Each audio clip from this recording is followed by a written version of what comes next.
Okay, so it's our great pleasure to have Professor Keshab Chandra Bakshi today. So Keshab is an assistant professor in the Department of Mathematics and Statistics in the Indian Institute of Technology, Kanpur. He earned his Ph.D. from the Institute of Mathematical Science, HBNI, under the supervision of Professor Sunder. His research focuses on topics in C-star algebra and polynomial algebra, with a particular emphasis on John's subfactor theory. So today, we will talk about a pair of Hadamard matrices and subfactors. Keshab, please start. Thank you very much, Sebastian, for inviting me and giving me this opportunity to talk on my work. As you're saying, I will talk on a pair of Hadamard matrices. Is there any echo now? No, it's okay. Any echo? It's okay. Okay. So, as the talk title suggests, it will be on a pair of Hadamard matrices and subfactors. So, Hadamard matrices was very important in subfactor theory. It was introduced by von Jones to define something called spin model subfactor. And these are very important. These are very important. If there is any echo or technical problem, please let me know. Then I will just be with my iPad. It's a comment in Chinese, but I don't know what. Okay. So this maybe let me write something about spin model subfactor. What if you go closer? Oh, It's just a span. Okay. I'll just briefly motivate my work, then I will go through my slides.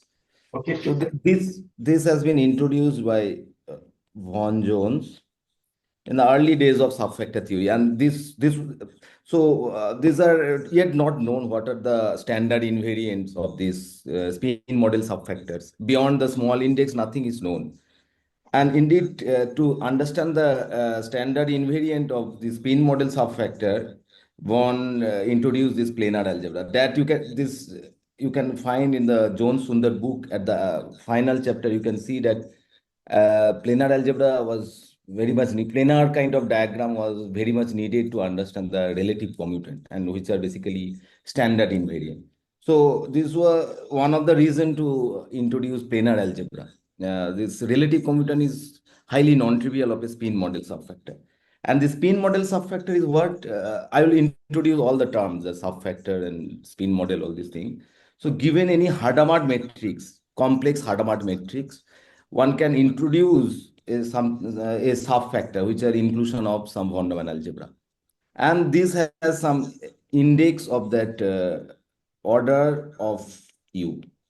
That was the thing. So it will be a fixed Jones index. So given any Hadamard matrix, we can introduce one subfactor.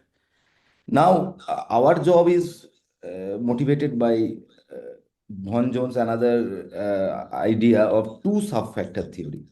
So this is a single subfactor, but we want, suppose we have a mother factor M and two subfactors P and Q. We want to understand this data. And this is extremely difficult actually, because there is no such invariant known for this kind of, there is no standard invariant kind of things for these two subfactor. But there are some kind of invariants. For example, there is something called angle operator. Angle operator between P and Q. This is introduced by Sano and Watatani. So it is some kind of measurement that how P and Q sitting inside, the relative position between P and Q inside M. And so this is one invariant. And another invariant has been introduced by Pons and Stormer. This is relative entropy between these two subalgebras. So here, of course, M has some kind of trace. Using that trace is like the integration in probability theory. So if you have a trace, you can define this relative entropy. So these two are very nice invariant for two subfactor theory. You can of course talk about multiple subfactor theory, but this will be more and more complicated. And you can introduce probably angle operator and all these things. But we will focus only on two subfactor theory. And these two are good invariant. However, computations of these two, mainly this Kohn-Stormer entropy, is extremely hard. For example, this is yet an open problem whether what is the value of this, where delta n is the diagonal subfactor, diagonal matrix in MNC. So here is the, just I want to tell you that how complicated is this to compute the invariant. So this is the diagonal massa in a matrix algebra, and if U is any unitary in MNC, then it is U delta n U star. I think, is it okay now? But I am finding some kind of echo actually. I'm very sorry for this. Everyone is okay? For us, it's okay. Okay, sorry. I have a little bit sound is coming anyway. So this is an open problem, that what is the value of this Kohn-Stormer entropy. Now, so you can understand that to compute for 2-1 factors, this H entropy of P given Q will be more difficult. By the way, this Kohn-Stormer entropy is the generalization of classical relative entropy or conditional entropy. Okay, so what we do, so it is very difficult to do in general situation for any two subfactor theory. We don't have any hope right now, no tools to understand. Even if you have a common subfactor, suppose this is the two subfactor P subset M and Q subset M. Even if you have a middle subfactor, some common subfactor N, which is contained in both P and Q, such that it will be a nice square. Still, we don't know the values and all these things. So what with a joint work with my colleague Satyajit Guin, I plan to do some particular example of this spin model kind of thing. So we wanted to investigate some examples so that some general theory might come up later or whatever. But then we were surprised to see that even there it's so difficult, and also we are happy that because then there are much. This is just the starting point of something, because let me tell you what we have done. We have this in the spin model subfactor. We have this one combinatorial data of complex Hadamard matrix. We got a subfactor. So just a simple-minded thing. We have taken two complex Hadamard matrix. Two complex Hadamard matrix. So we'll get it a hyperfinite to 1 factor R. So this is one spin model subfactor. This will be another spin model subfactor, RU subset R and RV subset R. This is corresponding to U Hadamard matrix, and this is corresponding to V Hadamard matrix. Now, thing is that between Hadamard matrices, you can define various equivalence relation, that Hadamard equivalence relation. So there are two completely different situations happens if two Hadamard matrices are equivalent. Even in I'm just talking about small index, less than equal to 6. Let us just busy with less than equal to 4. There itself some strange thing happening. So if you take two Hadamard matrices, 2 by 2 Hadamard matrices, then it is known that all are basically equivalent. In that case, it is okay. It is not that difficult, but you will get a new subfactor, call it R0, and this is well understood.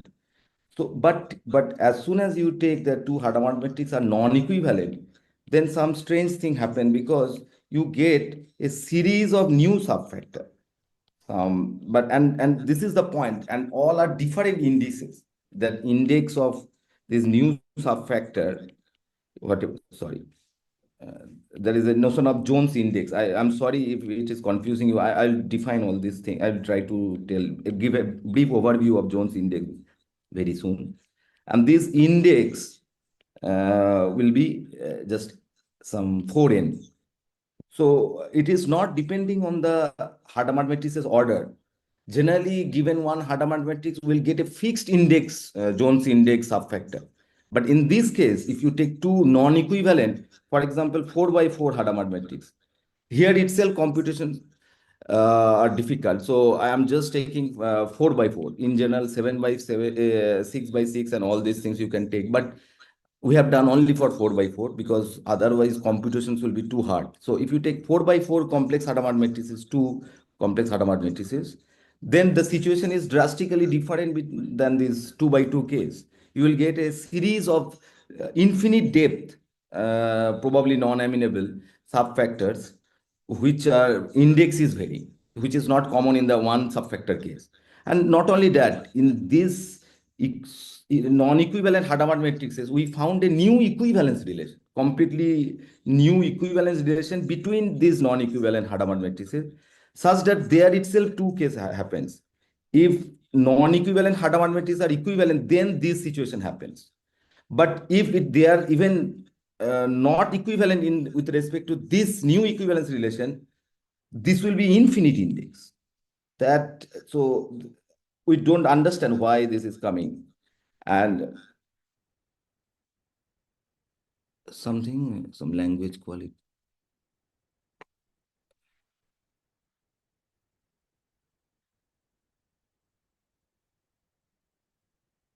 There is an echo. Someone is saying, Akbari is saying, there is an echo. Is it okay now? Yeah. Here it's okay. I don't know online, but Okay, you can stop me if there is any problem. I'll try to figure it. And also, if you have any question, you can ask me. I'll try. So this is the situation. We don't know why this difference between these two are coming. And also this we are trying to understand what are the subfactor, what are the structures of this subfactor, at least for the small index, because we are getting a series of new subfactor which are all index 4n. For example, what will happen up index 8? Unfortunately, for subfactor theory, index 8 is itself very large index. So we don't have any small index subfactor tool. So the hope is very less to understand this subfactor. For example, we could have calculated the first relative commutant, but beyond that, we don't know what are the relative commutant. So, for example, what is the planar algebra of this subfactor? Those kind of things we don't know. And we tried, and as a nice corollary of these things, we were able to compute for some cases in the sub-equivalence relation case, we were able to compute this as a logarithm of 2 relative entropy. But in the other case, we don't know yet. And can I ask? And also, we were able to calculate the angle operator. Can you hear me? Yes. Can I ask you something? Yeah. So how do you get your new subfactor from the two one new? How is it an intersection? Is it? So good question. And point is that this is the point that this one be actually in this sub equivalence relation case, this will be actually the intersection. Main problem is that if you have two subfactor RU and RV, the intersection need not be a 2-1 factor. So that itself is a problem. That intersection is no longer a 2-1 factor. But in this case, we have constructed a new subfactors, and we have proved that these are actually basically RU intersection RV is a 2-1 factor, and that itself requires a lot of work actually. Sure. So factoriality of RU intersection RV, and even if it is a factor, it is not clear that it is a finite index or not. Okay. And so this kind of issues are there. Why do you need to put it a power n or something? What do you mean by that? Sorry? You write it as R UV power n. Yes. What is the meaning of that? Okay, so this will be clear in my slides when I will say. Yes. This is just a notation. This is saying that this subfactor is dependent on Hadamard matrices U and B, and n is the index. What is n? We don't know. Where from that n is coming? R U comma V is just to say that it is dependent on the U and V. Okay, so n can be N is And not. n something n is coming from some, I don't know, but there is a one parameter family of this new subfactor. But just I would end this motivation part by saying last thing. This above things is true for the inequivalent complex Hadamard matrix.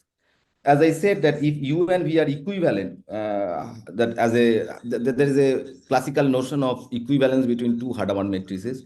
For example, as I say, 2 by 2, all Hadamard matrices are basically Fourier matrix. And even in the 3 by 3, all Hadamard matrices are F3, 3 by 3 Fourier matrix. In these cases, it is not that difficult to prove that RU intersection RV is a factor, to one factor. And there is nothing one parameter family and all these things are coming. However, if you go that equivalent case, if you go higher and higher for any n, there itself you can see that RU intersection RV is a two-one factor, but in these two cases, it is quite easy. It is a diagonal subfactor. But in general, it is no longer a diagonal subfactor. So there is also a little bit different there in the n by n case. Because 2 by 2 case, there is a lot of space. But if you take n by n Fourier matrices, it is basically two Zn action. It is a Zn action here, two Zn. And this makes things complicated, even in higher equivalent cases also. I'll briefly state this result. These are some joint work with my recent student, Guruprasad, that I'll sketch at the end. Okay, so is it okay, everything? Then I'll, if you have any question, you can ask me. Otherwise, I'll go to the slides. Yeah, it's okay. It's okay. Okay, thank you. It is. Yeah. Now, let me go through some preliminaries. Of course, many of you know, sorry for that, but I'll just briefly, I'll tell you. So what is a subfactor? A subfactor is a type 2 factor. Type 2 factor means it is an infinite dimensional fact. So let me again do a little bit. So what is a von Neumann algebra, and these things I will just briefly tell you. So our playground is B of H. This is we all love this Hilbert space. This is the bounded linear operator on a Hilbert space. And this is a nice sister algebra. And M is called a von Neumann algebra.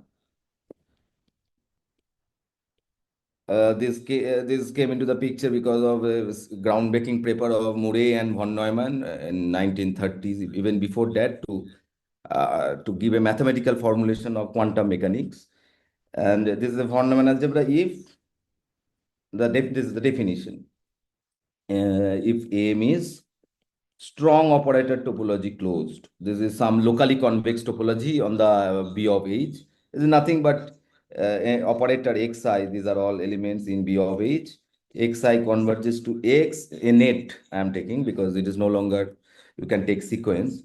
If you take xi converges to X, if and only if norm of xi minus xi goes to 0, where xi is an element of is a vector, Hilbert space element. So this is SOT closed, and then you can see so that there are various other very interesting topologies. For example, then you can prove that there is a pre-dual. There is a Banach space M lower star, just denoted by M lower star. If something is SOT closed, we can get a M lower star whose dual will be isometrically isomorphic to M, and this gives some weak star topology. This is called sigma WOT topology. So there itself it is closed. So M is a von Neumann algebra if and only it is strong operator topology closed, sigma WOT closed, this weak operator topology, and this is very nice. Then so that unit ball will be compact, and this is different. So this allows you to do Borel functional calculus so that there will be enough projections on a von Neumann algebra. Whereas sister algebra is just norm closed. The problem is that there is less projection. Sometimes it is a projection less, but because of these weak star topology things, you can do some Borel functional calculus, and using that you can get enough projection, and that makes von Neumann algebra much more handy. So this and this is a very beautiful proof by von Neumann. This is called von Neumann double commutant theorem, which is just let me say some notation first. So given any subset of B of H, we have some notation called S prime, which is nothing but all X inside B of H, which commutes with, of course you know this, which commutes with all S elements inside that set S. So double, and you can easily check that it is SOT closed. If it is a star subalgebra, that means S equals A star, which is preserved under adjoint, then A star is SOT closed. The double commutant theorem is saying that converse is also true. That is, AM is a von Neumann algebra if and only if AM equals AM double prime. Double prime means taking prime and then another prime. In a von Neumann algebra, we'll be only focusing on type 2-1 factor. This is not the original definition, but I quickly write this equivalent definition. So first of all, it is a factor. What is the meaning of factor?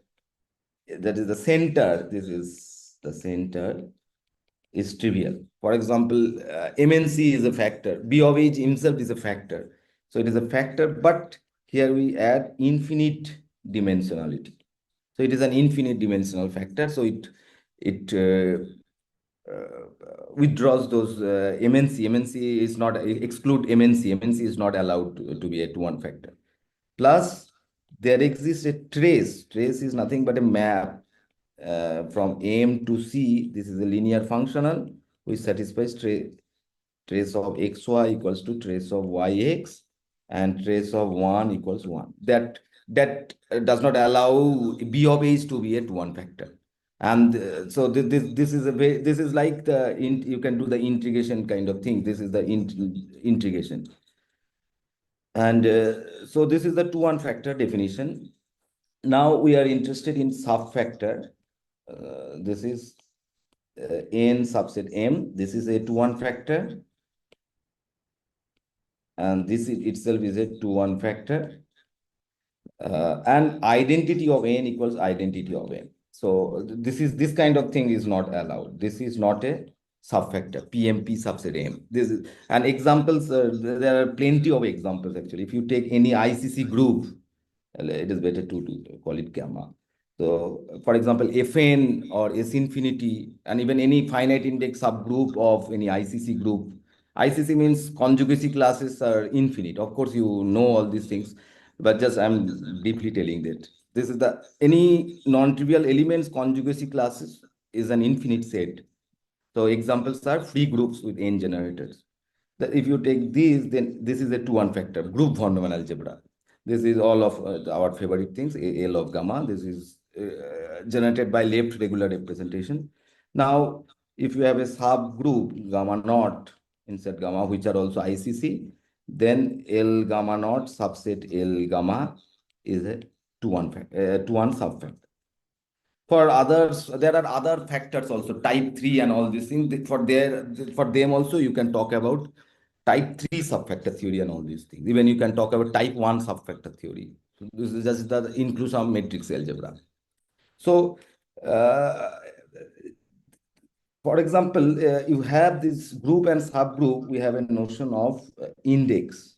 So, von Jones, what is this in this groundbreaking work, Jones in 1983, he has defined a notion of index, which is nothing but generalization of dimension of Hilbert space, but I'll not go through the detail. This is, you can see the invention is paper for all the required definition. So there is a coupling constant definition of this dimension function. Dimension, this is a value, and it can take infinite value actually. So it belongs to 0 to infinity. But this very famous result is that this can take only values in between 1 and 4. It has discrete values, and after that it takes all the values half line, so including infinity. So this is, and in before 4, possible values is 4 cos square pi by n bigger than equal to 3. For example, this is quite surprising that after 1 only value is 2. between 1 and 2, no value is allowed. And also you can, if you know the definition, you can easily prove, not very easily, but this is nice things to see that if index is 1, then that will mean m should be equal to n. So and it is so beautiful that this, whatever I talked before, L gamma index, L gamma naught, it captures the group subgroup index. So this we called Jones index. This small introduction of Jones index theory. Yeah, yes. So let me now read it out. So a subfactor is a 2-1 factor, and we have a sub-algebra, which is also type 1 factor, and there is a conditional expectation from M on to N. It is a generalization of classical conditional expectation, and this is trace preserving. And using this conditional expectation, one can define a so-called Jones projection. And as soon as you have Jones projection, we can define another 2-1 factor M1. And then we can continue to get a series of 2-1 factor. Just again, very briefly, I will tell, because this will be required for my thing.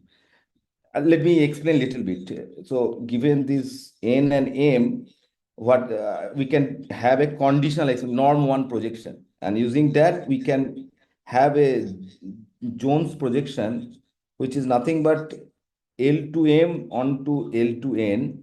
This L to M is the GNS construction with respect to trace, because we have a trace. So this is a norm 1 projection. And using this generated von Neumann algebra will be also 2-1 factor, because if we impose this condition that index is finite, that if then we got a 2-1 factor M1 also. And nice thing is that M1 index M will be M index N. So index will be preserved, and we can continue to get a tower. We'll get M2, M3, and so on. And this relative commutance, n prime intersect mk, these are very nice objects. These are finite dimensional C-star algebra. So that means it is a direct sum of matrix algebra. And one nice thing to observe is that for a inclusion of finite dimensional C-star algebra also, you can do this Jones projection, and this is called a basic construction. Basic construction. So from a subfactor to obtain M1. So here also for a finite dimensional C-star algebra, we can do Jones basic construction. So you recall that finite dimensional C-star algebra means it is encoded by some Bratteli diagram, and you can obtain A1, A2, and all these things. Yeah. So this is all I wanted in this first slide. Too much information is there. And this is something called commuting square. These are extremely important object in subfactor theory. For example, let me first define this. So if you have some von Neumann algebras P and Q, it is might be 2-1 factor, might be finite dimensional C-star algebra, and anything. So if you have this conditional expectation EP, and if you have EQ, and from M to N, you have E sub N. So then it is called a commuting square if EP times EQ, this commutes EQ times EP, and this is same as E sub N. Equivalently, in terms of the Jones projection, it is EPEQ equals EQEP equals EN. As I was discussing about 2 subfactor theory, so this commuting square is much more, one can handle better over 2. This is also 2 subfactor, because now we have 2 subfactors P and Q. So commuting square is much more, we can deal it with commuting square much better way. And we call it non-degenerate if PQ closure is actually equal to M. If this happens, we can call it a non-degenerate commuting. Always, not all commuting square are non-degenerate. And as I said, that there is a notion of angle operator between P and Q by Sano and Watatani. So this is basically Hilbert space angle between EP and EQ. Inside EP and EQ, inside EP and EQ, there is a notion of angle, Hilbert space angle. And so this is the Sano-Watatani angle. And it will be commuting square if and only if it is pi by 2. This will be this commuting square is very important in standard invariant to define standard invariant of a subfactor, which is complete invariant for good class of subfactor. So commuting square is very important. And in my talk, it will be extremely important. Now let us give some example of commuting square. So for that, let me introduce this complex Hadamard matrix. It is a n cross n matrix with complex entries, such that this 1 by root n will be a unitary matrix. And examples are this Fourier matrix. This is the definition of Fourier matrix, all of you know. And I was talking about this Hadamard equivalent. This is the thing, that two Hadamard matrix H1 and H2 are equivalent if there exists a diagonal unitary matrix D1 and D2. Remember, it is not just diagonal unitary. And if there are some permutation matrix, such that left multiplication and right multiplication will give back that H1. So then we say that these two complex Hadamard matrices are Hadamard equivalent. Now, we know that for 2, 3, and 5, all complex Hadamard matrices are equivalent to Fourier matrix. But 4 is the main problematic thing. In the 4 by 4, we get a series of, we get a one parameter family of inequivalent Hadamard matrices. So U Z is this, and Z is varying over circle parameter, this one. So 4 by 4 case is quite different from 2, 3, and 5. 2, 3, and 5, there is only one family of Hadamard matrix. But 4 by 4 case, there is a series of Hadamard matrix. And why Hadamard matrix is important? Because first of all, this forms a commuting square. That, as I said, the commuting square. So you can, this is a nice exercise for anyone who has first see the definition of commuting square. They can easily check, and this is a nice exercise to check that this is a commuting square. Of course, you can write it down, the conditional expectation from Mn to this diagonal matrix, and U is the unitary in Mn, Un. So you can check that this is in fact a non-degenerate commuting square. And if you have a non-degenerate commuting square, as I said, for finite dimension also, you can do basic construction. So you can do a basic construction here, delta n Mn, you get delta n times Mn. And you can, I have done this kind of computation, you can explicitly, this one should do, who wants to learn this subfactor theory, this explicitly one should do this computation. So you can get the Jones projection explicitly. So this, I think, requires a little bit explanation, I think. How to get the spin model subfactor. So this is the situation, delta n MNC, and this is U delta n U star, and this is complex number. You get, you do, so for a single 2-1 factor, single finite dimensional inclusion, we can get a basic construction. Similarly, we can do a basic construction of the commuting square. In other words, this basic construction is delta n tensor Mn, and this Jones projection will be a Jones projection for this lower one also. You will get another one, call it A1, and you continue like this infinite time. Then all the all the von Neumann algebra here, take the SOT closer, you will get a subfactor, you get a 2-1 factor RU, and the lower one you will get all the algebras, finite dimensional algebra, you will get a hyperfinite. So-called hyperfinite is basically modeled by the amenability. This is like the amenability of group. So sometimes it is called AFD also. So then you will get the unique hyperfinite 2-1 factor, and here you will get a subfactor RU subset R. So from this data of this, use the Hadamard matrix, then you will get a subfactor, and you can, these are early days of subfactor theory. People have proved, this is a very interesting result, that using BIMSA-Tsinghua basis, one can prove that this index is n, where n is the order of the Hadamard matrix. And it is known that RU prime intersect R is just scalar. So these are called irreducible subfactor. And you also know the second relative commutant, but beyond that basic constructions relative commutant is not known. Maximum up to 5 or 6, maybe one can know, but that is only on the small steps of the basic construction. Beyond that, this subfactor is not clearly understand. One can understand. Can I ask you a question? Yes, sure, anytime, please. Yeah. What is known about the depth of such subfactor? Sorry, is your voice a little bit? What is known about regarding the depth of this subfactor? What is? The depth. Depth. For depth, it is infinite depth mostly. But if you take two, for example, if you take 2 by 2 Hadamard matrix, is just cross product by Z2 action. If you take 3 by 3 cross product by Z3, so these are depth 2. But beyond that, mostly it is in. For example, 4 by 4 Hadamard matrix, you can get infinite depth subfactor. Okay. Most often it will be infinite depth if you take one parameter kind of Hadamard matrix. So in general, you can't say what is the depth. It depends on the Hadamard matrix. Okay. And also you may not calculate also often. And I just say another, just I don't have that much time. So I'll just say, if you take, there is something called more general kind of matrices called biunitary matrix, U tilde, let us say. And using U tilde, we can get something like this similar kind of thing is called vertex model subfactor. I won't go to that, but I just tell you this information. Vertex model. These are also very important, and these are also very wild. So find this. And there is a very interesting thing to there's a how to get this RU prime intersect R is C. There's something called Oaknianu compactness. So what Oaknianu has done, so A00 subset A01, these are finite dimensional algebra.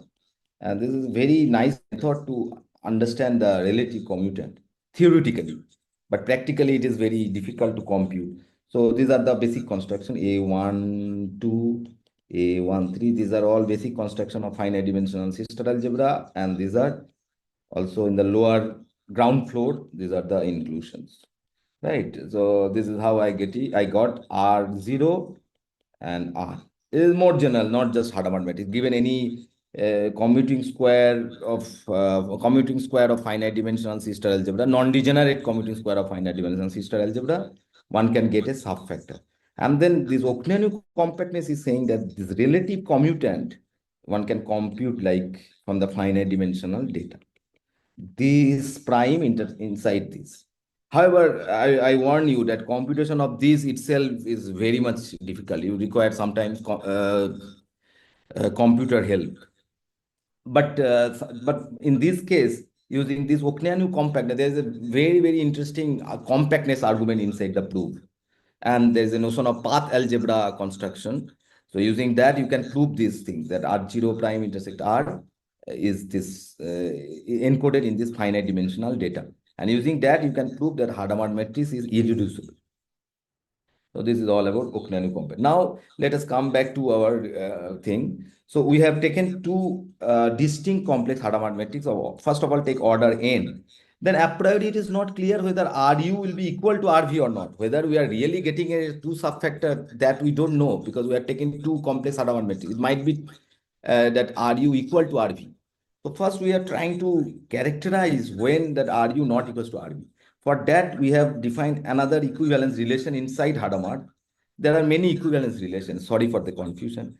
So the left-hand side I removed, just taken the right side, that P permutation matrix, diagonal matrix acting from the right side.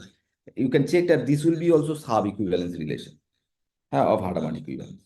So if you define this as my equivalence relation on the set of all distinct Hadamard matrices, we can get this nice characterization. This is all with Satyajit Guin, and this is I think this is published in Journal of Australia Math Society very recently.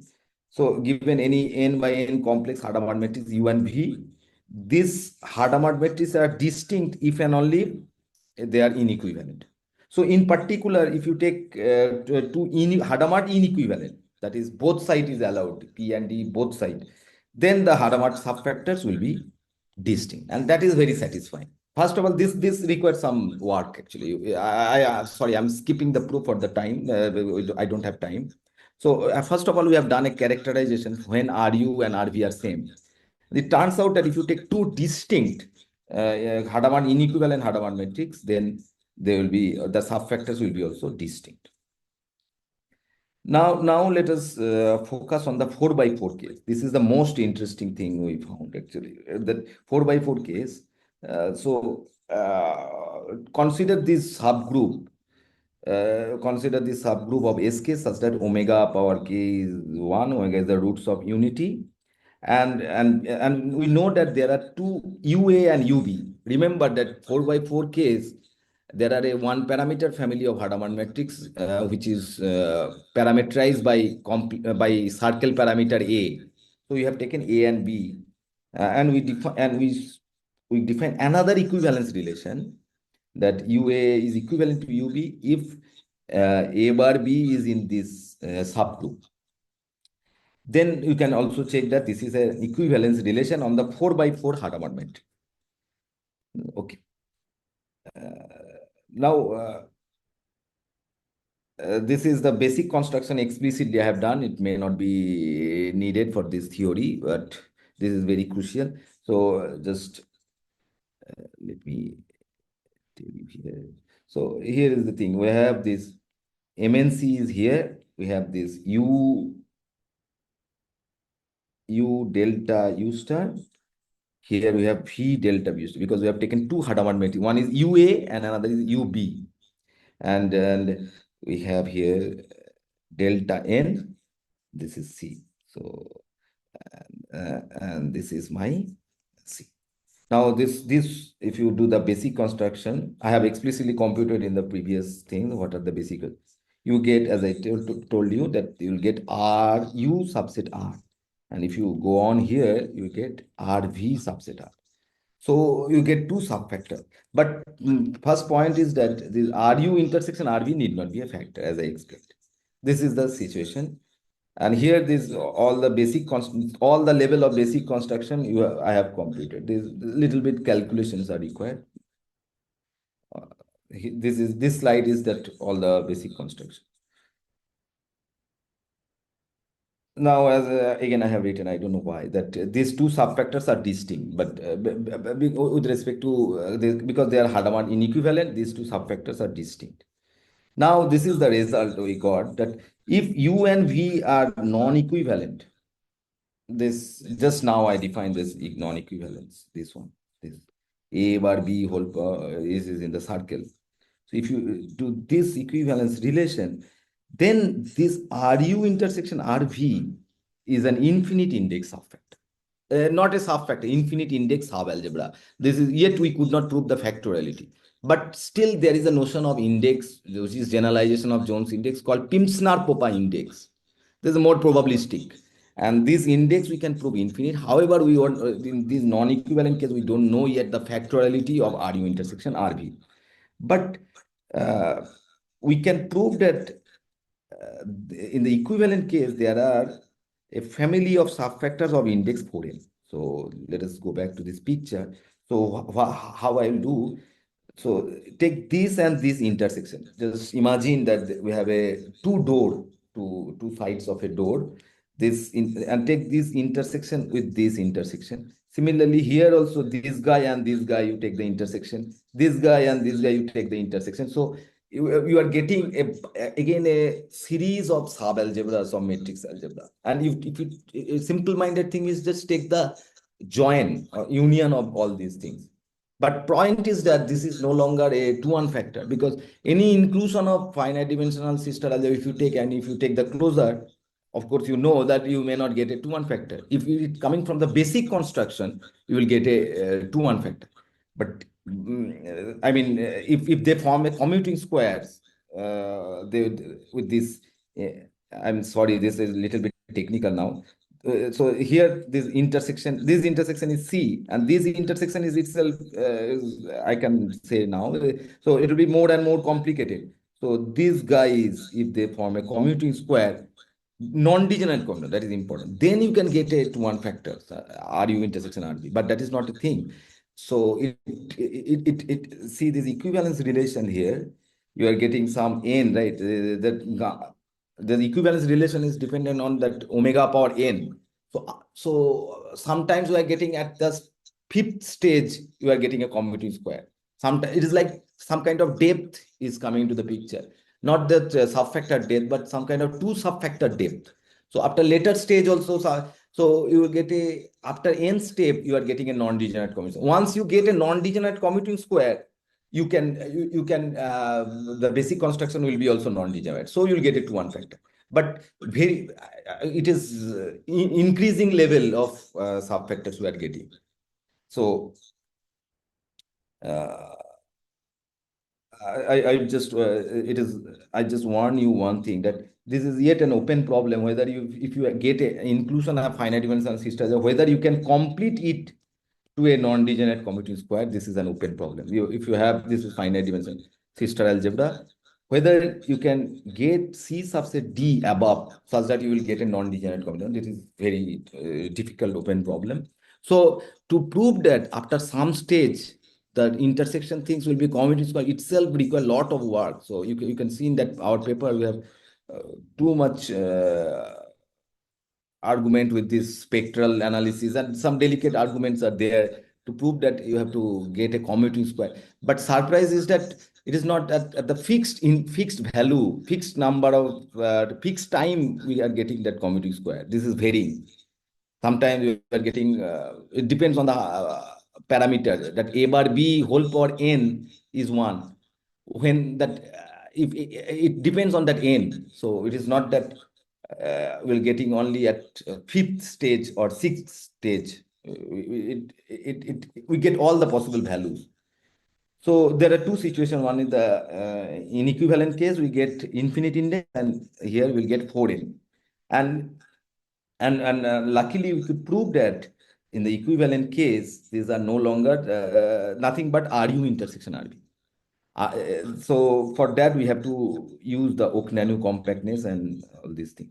So this and I should tell you that these subfactors, we don't know whether it is amenable or strongly amenable, and we are trying to find out. Forget about their classification, because this first index is 8.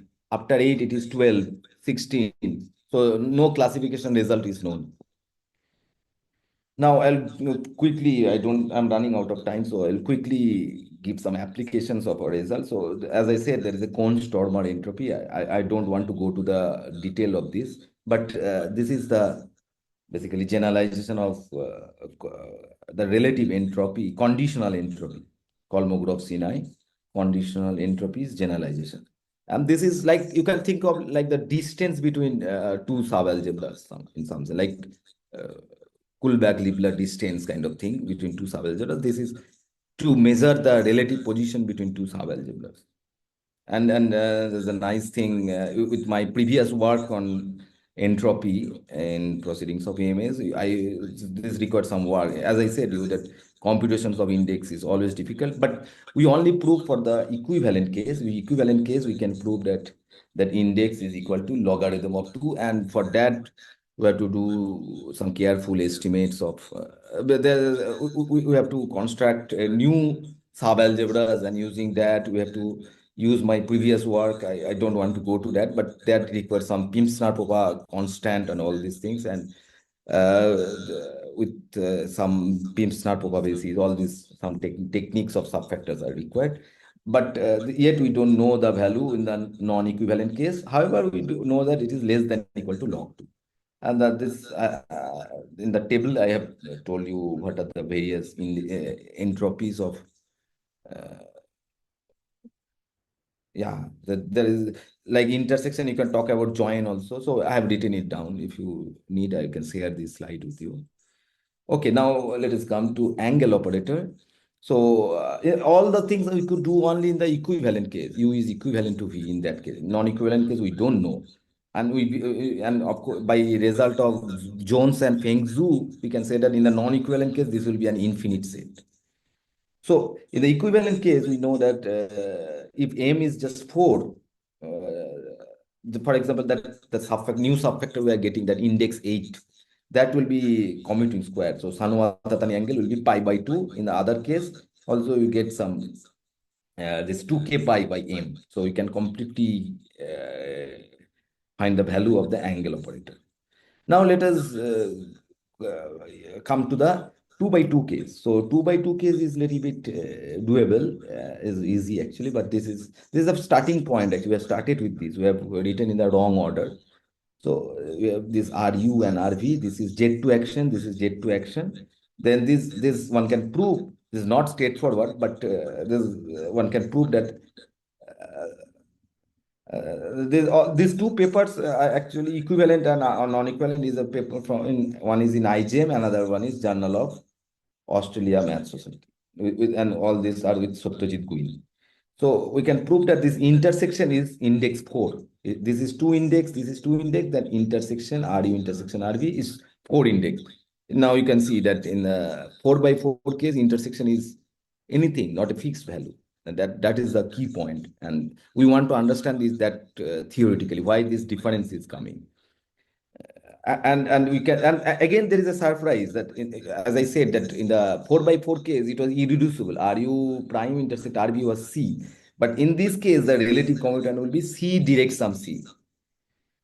Yes, and these two subfactors are conjugate to each other, and further one can characterize this subfactor as so-called diagonal subfactor. But again, little bit surprise to me that we could not able to find the Constormer entropy in these two simple case.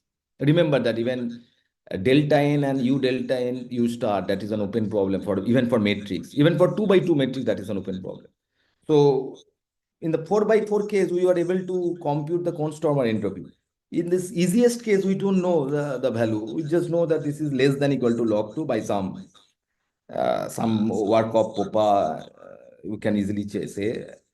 And also from our work, you can say that this is less than equal to log 2. But with some little bit more work, there is another notion of entropy by Choda, who has modified the Constormer entropy, call it little h. That we can prove as log.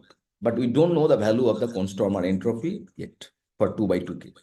Similarly, we can compute the interior and exterior angle and angle operator. This angle has been introduced with Zhengwei Liu and Sayan Das and Junxian Rain. In one of my paper in Transaction of AMS, we have introduced angle operator to answer some question of Roberto Longo on intermediate subfactors. And that is again a very nice invariant of 2 subfactor. This was very much, and very recently, Sebastian has used this in the tensor category to get very interesting results. So that Constormer entropy also you can compute, and this will be depending on the Fourier matrix coefficient alpha and beta. That and this is a very nice situation that this is RU, RV, and this is RU intersection RV. This will form a we can characterize when it will form a commuting square. This will, if this is a fact, this is a commuting square, it will be automatically actually non-degenerate in this situation, or it will be something called co-commuting square. So we can characterize if alpha minus beta is pi by 2 plus minus pi by 2, you can say that is a commuting square, otherwise it will be this kind. And I have not written yet, I forgot to mention, we can compute the Sanoa-Tatania angle also. That will be also singleton. And with Guruprasad, with my student, we wanted to go beyond 2 by 2, but in the equivalent case, because non-equivalent case itself took a lot of work. It's more than 1.5 years for us, and this is a lot of computations and intricacies are there. So we asked him to do this equivalent case. So to go beyond 2 by 2 and 3 by 3 case, and this is not very surprising. We got index 9. And in the 2 by 2 case, we got C2, now we got C3. And this will be also diagonal. But techniques are not all same, of course, but this is good thing to do, but because we wanted to see the pattern. So this will be also to one factor. As usual, we compute angle operator entropy. But with Guruprasad, what we found that in general, if you take 2 Fourier matrix, Fn and Fn, there are various interesting things are coming into the picture. This is not like the 2 by 2 and 3 by 3. Probably it will come within a couple of months. It will be on archive. It's not the right time to talk about that, but we are almost getting some very interesting results on that, which are different from 2 by 2 case and 3 by 3 case. Main problem is that there is no space for 2 by 2 and 3 by 3. So there are also some surprises coming. So I posed this problem that what is, for example, what is the constant or entropy for RU and RV for general Hadamard matrices U and V, and can you characterize the subfactors we got U and V or RU intersection RV, whatever? What are the characterization of that, and why you are getting these various indices and all these things? Okay, okay, sorry, done something. Okay, I nothing much to say. Thank you very much. I finish it here. Okay, thank you.